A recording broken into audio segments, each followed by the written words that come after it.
Today's lesson is on complex numbers. The definition of I is the square root of -1.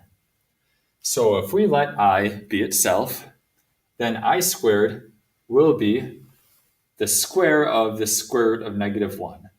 So the square and the square root will undo each other, and so I squared is -1. I to the third power will be I squared times by I to the first power. So this would be -1 times the square root of -1, or we could also just call it negative I, because I squared is -1 and I is itself.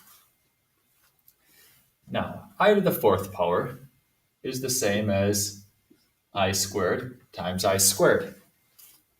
I squared is -1, and -1 times by -1 is +1. So I to the fourth is 1. Next, what I'd like to point out is that this pattern is cyclic. So I to the fifth power is going to be I to the fourth times by I. 1 times I is I. I to the sixth power will be the same as I to the fourth times I to the second. 1 times -1 is -1. I to the seventh will be I to the fourth times I to the third. And I to the eighth will be I to the fourth times I to the fourth, which has a product of 1.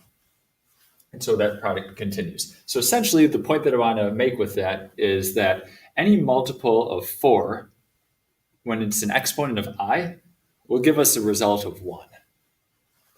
So, without further ado, let's do some simplifying here. The square root of -49.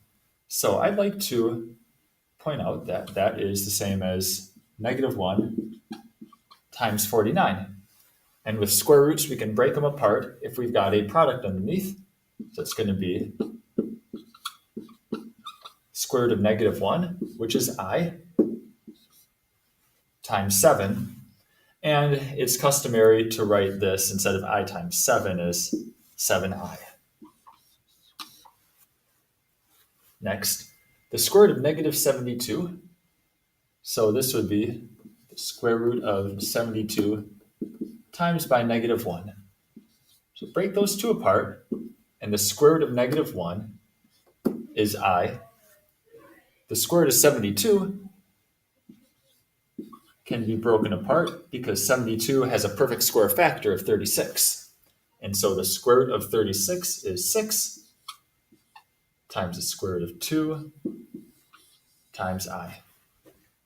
Next up, I to the 43rd power. Remember that any I to a power which is a multiple of 4 will have a value of 1. So that's true for the 12th power, 16th power, and it's also true for the 40th power. So this I to the 43rd is the same as I to the 40th times I to the 3rd. I to the 40th equals 1, and I to the 3rd equals -I. And so I to the 43rd is -I. Next, 6I to the 18th. 4th power, 8th power, 12th power, 16th power.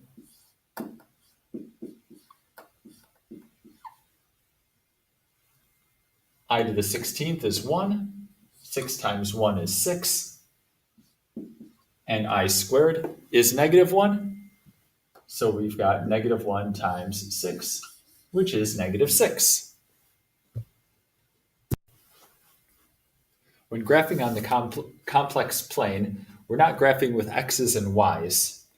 We're graphing with real numbers on what we're used to being the x-axis and the imaginary component on the vertical axis.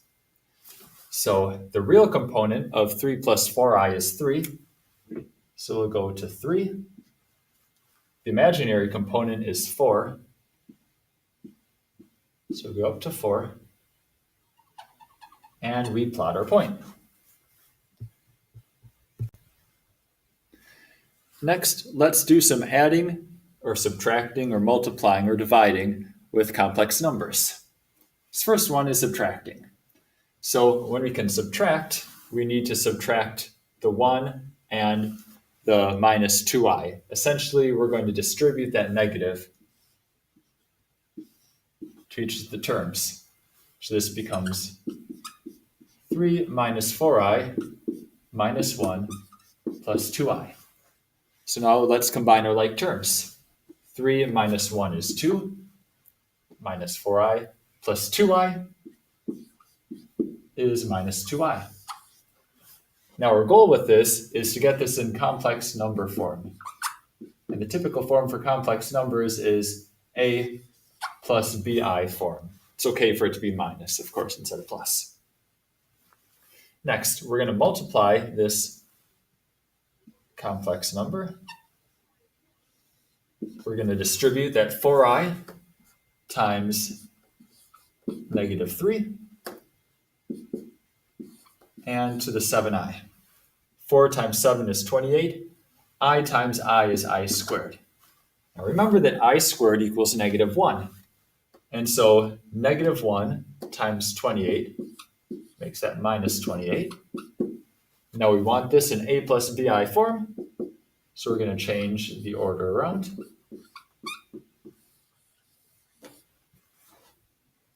Next up, we've got what looks like kind of like two monomials, minus 4i and 5i. So let's multiply the minus 4 or negative 4 times the 5, giving us negative 20. I times I. Remember, I squared is negative 1, and so this becomes negative 20 times negative 1, or good old positive 20. Next, we have what essentially allows us to do FOIL. We've got two complex numbers being multiplied together in a plus bi form. So we multiply the first terms, the 3 and the 4, outer, inner, and last. 9i minus 8i is 1i. I squared is negative 1. Negative 1 times minus 6 makes that plus 6. And so then we've got 18 plus I. This next one is a situation where we have complex conjugates. Remember that complex conjugates are complex numbers which are identical except one is minus and one is plus. So let's FOIL this out. 4, 14i, minus 14i, and then minus 49i squared. This plus 14i and the minus 14i become 0. I squared is negative 1. And so we have 4 plus 49, which is 53. Now, one of the properties of complex conjugates is when you multiply them together, you're going to end up with a real number with no imaginary part. And that's going to be handy for one of the problems that we're going to do next or soon.